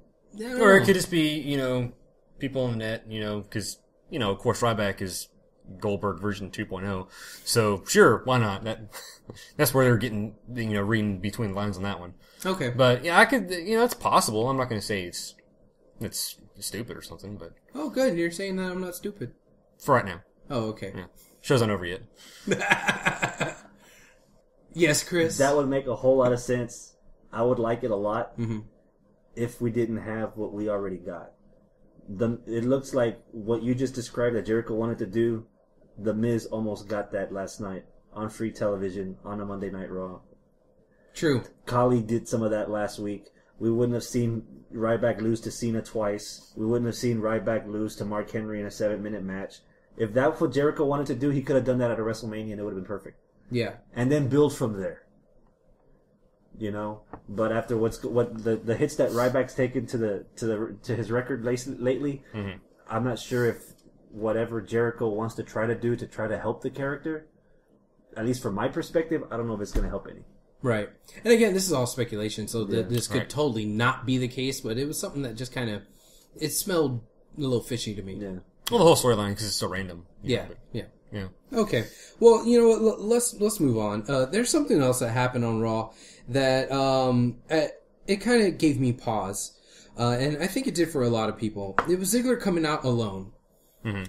He went out there by himself. No AJ, no Big E. Well, he hasn't been like that ever since he's come back. I think his first couple weeks, I think he was still with him, but since then, AJ and Big E's been doing their thing. Well, I think this has been the first time actually, since he'd been out for that little while, with the exception of when he comes out to just jump Del Rio, but he hasn't had like a walkout entrance without Big E and AJ. Right, but I'm saying the last like 2 or 3 weeks, I don't think there's been any. Either he's come out for the run-in, or it's been something else, or he just hasn't shown up. Yeah, but I think the fact that he was gone for so long, the AJ and Big E character, that feud with Caitlyn got over so well. I think they're already trying. It's just hard to break. Like that's what's going on right now. Mm-hmm.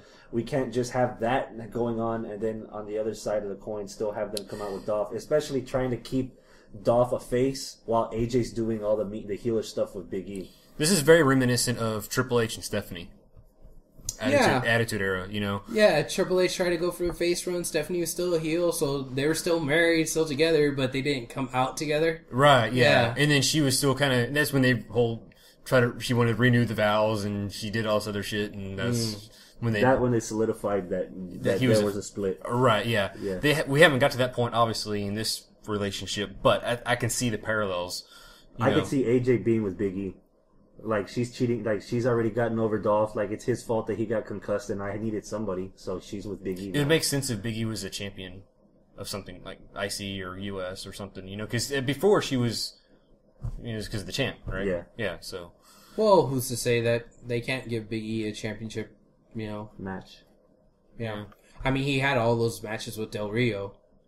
And won some of them. Yeah. And they've already teased it while Ziggler was out or not, before Ziggler was out, while he was still a champ, they teased it that, when Big E was fighting his matches, they were saying that Ziggler, I bet Ziggler's watching this and wondering if Big E can beat Ziggler, Yeah. No, the announcers are trying to create to friction, between them. He probably doesn't need to actually have a title to be the champ. What they could do is have Ziggler, presumably Ziggler's going to beat Del Rio for the title, because without Ricardo, Del Rio's stock goes way down. Mm-hmm. So this is a perfect opportunity to put the belt back on Ziggler. So what we could do is have the belt on Ziggler, and then start up the tension between Big E and Ziggler, and AJ being with Big E, even though, he's not the champ, he's the one challenging for this. They don't even have to do like a slow burner thing. What they can do is at the pay-per-view, Ziggler wins, he's the champion. The next night on Raw, him, AJB, all come out in the ring, they're celebrating, whatever, and then like Big E just like turns on him and just beats him down and like picks up the title, and and then AJ's all around Big E, just I don't know. I can see that happening, Big E not being in one of the ladder matches is a wasted opportunity. Because that would be an even easier catalyst to have Big E win the World Heavyweight title, Money in the Bank match, and have the briefcase still being in the group. Like, not putting it out there, but still, like, having Dolph, them having encounters, like, backstage or during ringside matches and stuff, and just having Ziggler with the title. Oh, that would be good, and his best friend, and his girlfriend's best friend, or their partner in crime, has the briefcase that at any moment your best friend could turn his back on you, take your belt, and take your woman. That would be so good. Damn. Who's not to be good? Hey, you know what? With maybe this friction between Rose Scholars, maybe Cody gets taken out or something. Maybe Big E takes his place. Somebody. Maybe I know we talked about this last week about swapping places, whatever. But maybe Big E gets into that World Heavyweight Money in the Bank match. Yeah, that could definitely happen. Yeah, that's a very good scenario you just came up with. So, props to you, sir. It's almost too good, so it probably won't. Yeah, exactly. Damn, I was expecting an expense check coming in the mail from WWE. Shit, I want my cut. You ain't getting shit. All right. We mentioned Mark Henry a little bit in there. So let's talk about Mark Henry.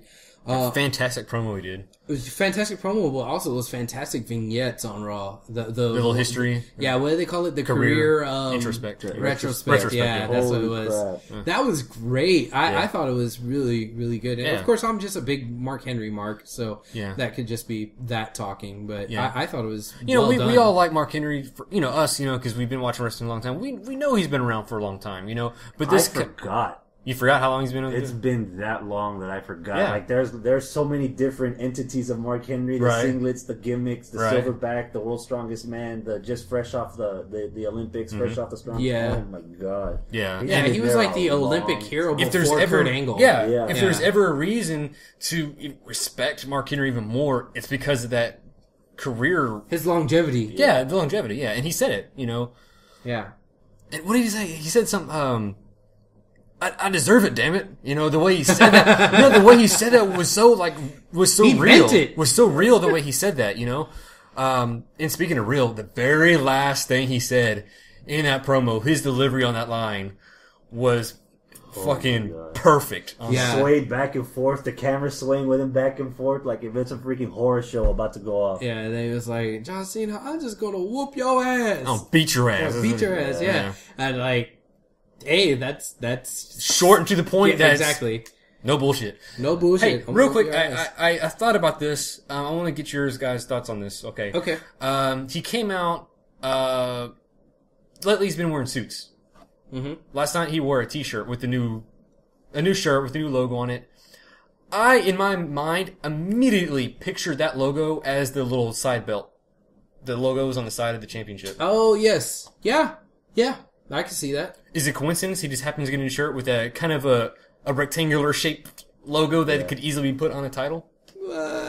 Maybe, but I wouldn't get my hopes up. Like I said, this reign for Cena is going to be a long effing reign for Cena. But, I don't. But see... again, we got all faces for the Money in the Bank.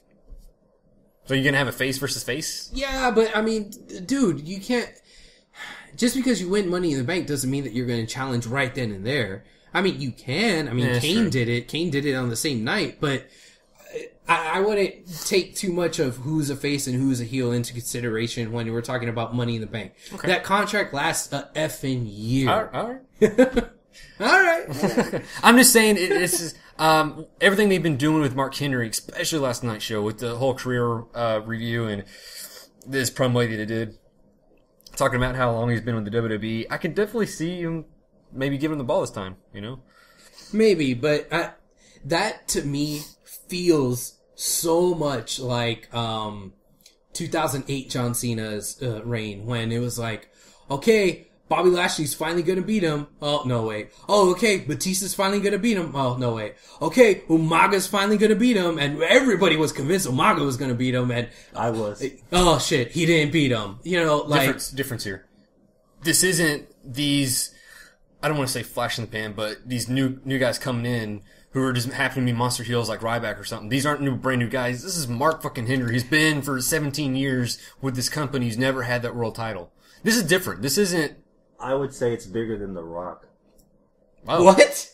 Okay. As far as history goes, The Rock's only been... The Rock's got heritage. He's got all that from the third generation. Yeah. But he hasn't been there a lot compared to Mark Henry. He's been gone for 10 years. True, Yeah. but people don't regard Mark Henry the same way they regard The Rock. When people talk about the greats in wrestling and you start naming off your top 10 lists, Mark Henry isn't even in the top 10. As much as that pains me to say because I love Mark Henry is nowhere near the caliber as The Rock, you know? If The Rock, you know... I think, I don't know. I think Here's the thing. Building up the... we didn't expect The Rock to beat him the first time, but they never... I don't think either time in the promos for WrestleMania for either one of their matches, they built up The Rock to beat John Cena the way this video package built up Mark Henry to beat John Cena. In that aspect, I think it's bigger than The Rock. This match the matches he's gonna have with Mark Henry are gonna be more story wise. It's on a higher level than The Rock because the way they built that video package pretty much sold it. Like, I'm in for that. Yeah, I literally. Yeah, ever since the World Strongest Slam when it came back, ever since that moment, I got that feeling that they're going to do something with him. You know, because we all said when he had that awesome World Heavyweight title run, Yes. we thought that was kind of his little swan song. You know, his final. That was the pinnacle of what they were going to give him. But since WWE doesn't consider that a top title, that wasn't the end of. He had such a good reign. I think he surprised WWE with definitely, yeah. So, I mean, I agree with you guys that he deserves it, and I would hope that he would beat Cena, but man, I really don't think that this is going to happen. He beats Cena, Bryan cashes it in on him. Oh, that'd be so fucked up. And he's after 17 years, he becomes WWE champion for 17 seconds. Up top. Yeah. Book it now. Bryan, Cena, Henry, triple threat at SummerSlam. Oh, that'd be good. That'd be crazy. You know, there was a couple of really good matches between Bryan and Mark Henry a little while back. Taping. Yeah, on SmackDown. That was when Bryan had the contract, but he hadn't cashed it in yet, and Henry was like, "Oh, you want to try to cash it on me, son? I'm gonna show you. We're gonna have a steel cage match. You ain't gonna cash nothing." And then it wound up being like a really competitive match. Yeah. It's like, oh my god, Daniel Bryan almost beat this guy, and it was really good. So yeah, I think a 3-way between Henry, Bryan, and Cena would be magical. Not as good. Magical. All right. Well, speaking about D-Bry, let's talk a little bit about D-Bry. Again, this week, it was almost like Raw was the D-Bry show. Almost, not quite. Got a new shirt? Huh? You got a new shirt? He got a new shirt. He had a couple of segments, didn't he? Yeah. Like 2 at least. Yeah. Yes, because he had the backstage segment with Kane where he was announced as a guest referee for the match. Right. Yeah, he did the good thing. He got Kane a rematch. Yeah. But then he turned around and he's the special referee. Yeah, he's a special referee. And then, of course, the opening segment where he's out there with all the Money in the Bank dudes. And then the actual match itself with Kane versus Orton. And he was being himself in that freaking match while being the referee. And it was pretty entertaining, pretty funny. Yeah. So, where's this going with D-Bry? I mean, he's been on fire. He's been entertaining. We've already talked about maybe he's the one that's going to win the briefcase. How do you keep that momentum going? Exactly. I mean, he's got a lot of momentum right now, but I mean, what else are we gonna do? I mean, I hate to just be so pessimistic, but man, I don't know. If We've they seen can keep WWE this drop up. the ball so many times before. Exactly. Yeah, but like Chris was saying, Money in the Bank. He wins Money in the Bank. Mark Henry wins.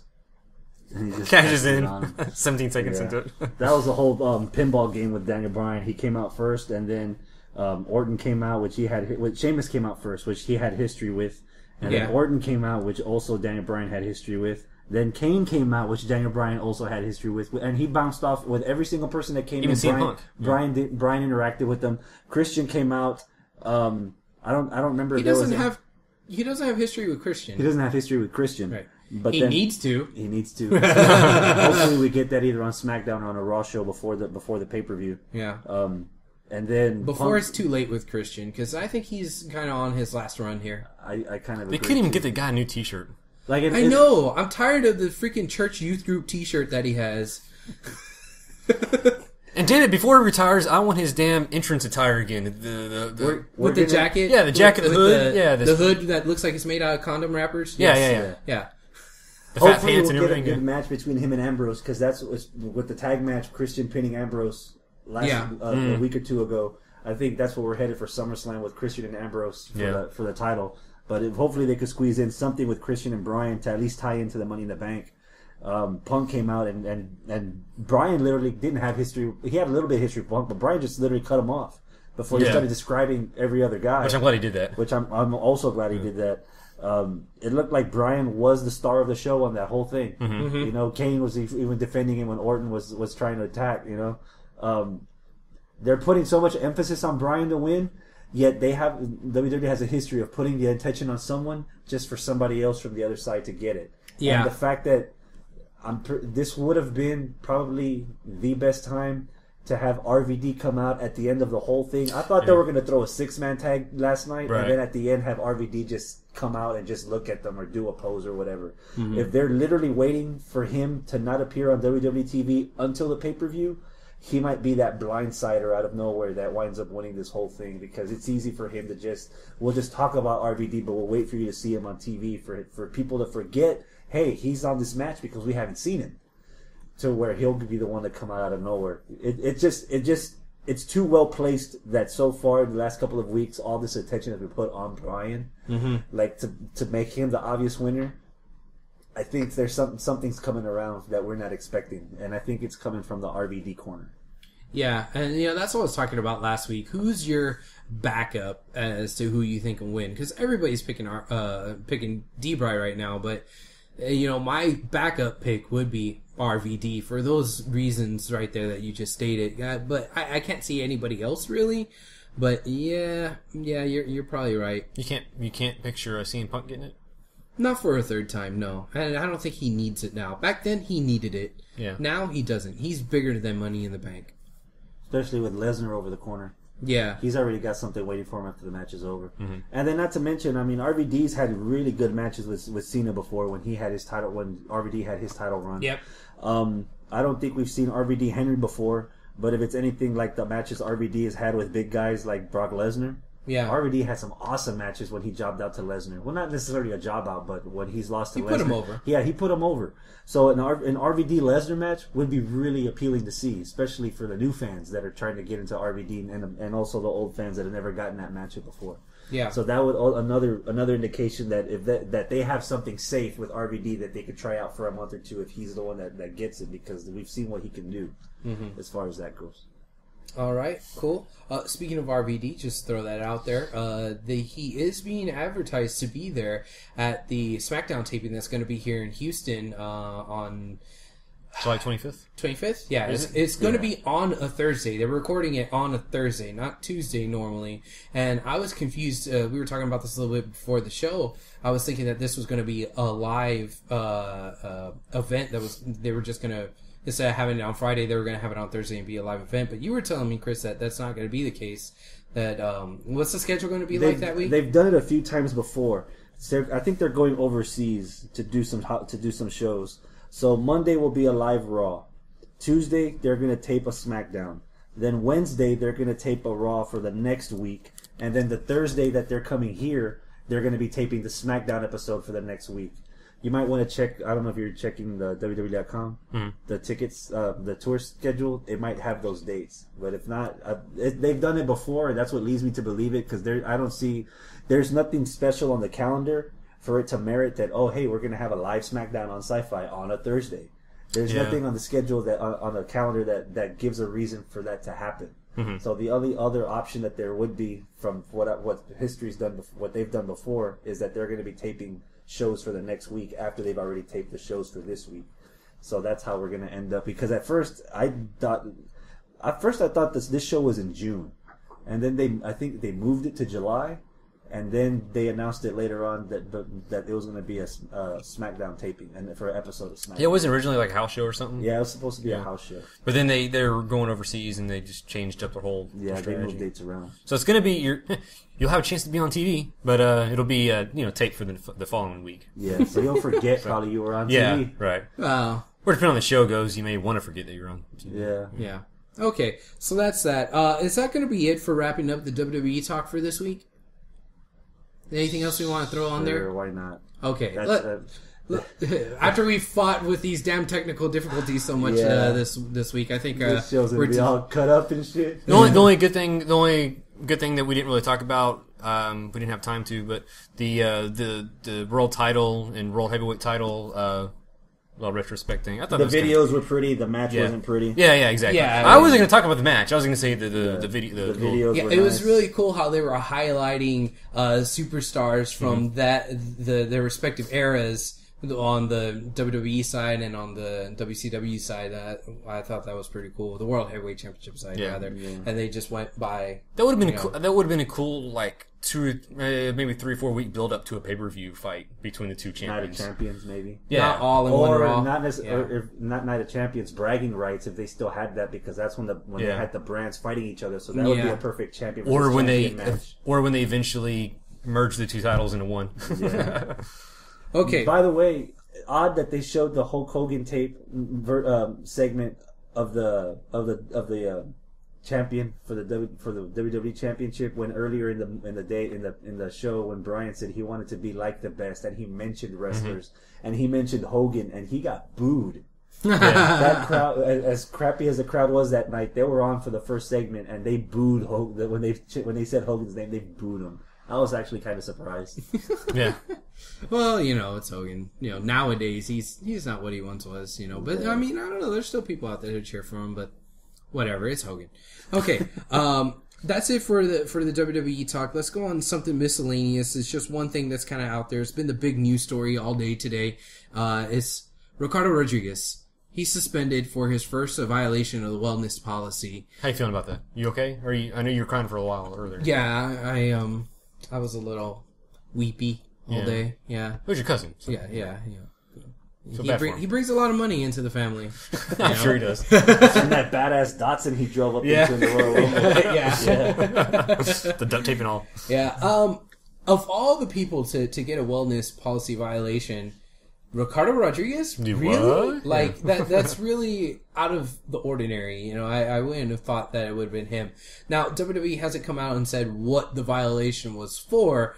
The only rumor that I've heard that makes sense, well, there's two. There's only two rumors that I've heard that make sense. And the first one is that it was just weed, regular old weed. And the second was that it might have been some sort of diet pills that he had been taking. That makes more sense. That makes a little bit more sense. I don't know, man. I mean, if that is the case, diet pills, really? You're gonna get suspended for that? He's been made fun of in an indirect way before about his weight, when he had to, take off his shirt and he had that Justin Bieber shirt on but it was like too tight and he was all chubby and stuff and embarrassed. So yeah. I could see why he would have to, be pressured into doing something like that. But diet is that such hardcore of a thing that it wouldn't be on the list? Chris, didn't you say you went to the website and you got some information off that? WWE's corporate website, you can actually find the list of banned substances that they have, and there's certain things on that banned substance list that mixed in with other things. You can go to GNC and get like diet supplementary pills or testosterone pills or anything that they have that you can buy over the counter at a regular store, in a regular mall, legally in public. But since if there's any kind of ingredient that's on that wellness policy and they test you for it and they find it in you, they'll bust you for it. Yeah. Even though it's perfectly legal to buy. Yes. Interesting. Which on a lesser note would be kind of strange to try to enforce the wellness policy for weed, since now it's being legalized in a lot of states, whether it's for doctor's prescription or just because you're legally allowed to toke up whenever. Yeah. So I don't know what kind of policy, if there's going to be any kind of change of that in the future, but certain places is making it a lot more difficult to try to follow that policy, because it's the policy against what you're able to do where you're from, or it's a policy against what you can legally get, as opposed to, it's steroids because I just need to get whatever. Yeah. So, well, for right now, we're going to go ahead and table that and revisit it when we get more info as to what it was that he was actually suspended for. Because right now, it's just wild rumors running rapid. Like, it could be something completely different and not either one of those two things that we had thought. And I mean, if it is weed, I mean, we gave Jack Swagger so much crap because of the weed stuff. So maybe if it is, it's a little justified with Ricardo being suspended. But you know what? Let's just wait and see on that one. But I figured it was something that we would bring up today since it is such a hot topic. and it just happened today. Yeah, it just happened today. This is where, I mean, the fact that you brought up Jack Swagger, I mean, he got arrested, DUI, and all that shit. He basically got a slap in the wrist, and he still got to wrestle at WrestleMania. Exactly, and fucking Rodriguez just takes a diet pill and he gets suspended for 30 days. What the fuck? Well, we don't know if it's diet pills. It could have been weed. It could have been something. Yeah. It could have been actual steroids because he wanted to get bigger. Who knows? But whatever, man. But we'll have to revisit that. Okay. I don't think there's anything else that we have that's on schedule for us to talk about. Is there anything else you guys want to add before we just wrap it up? Plugs, Hero Hammer, Wizards of Waverly Place, or the box of something, some other wrestling video game. Let's go home. Okay. Thanks. Those were some great plugs. Okay. Well, go do that stuff. Yeah. Okay. Well, the other thing that I want to do today is Max's birthday.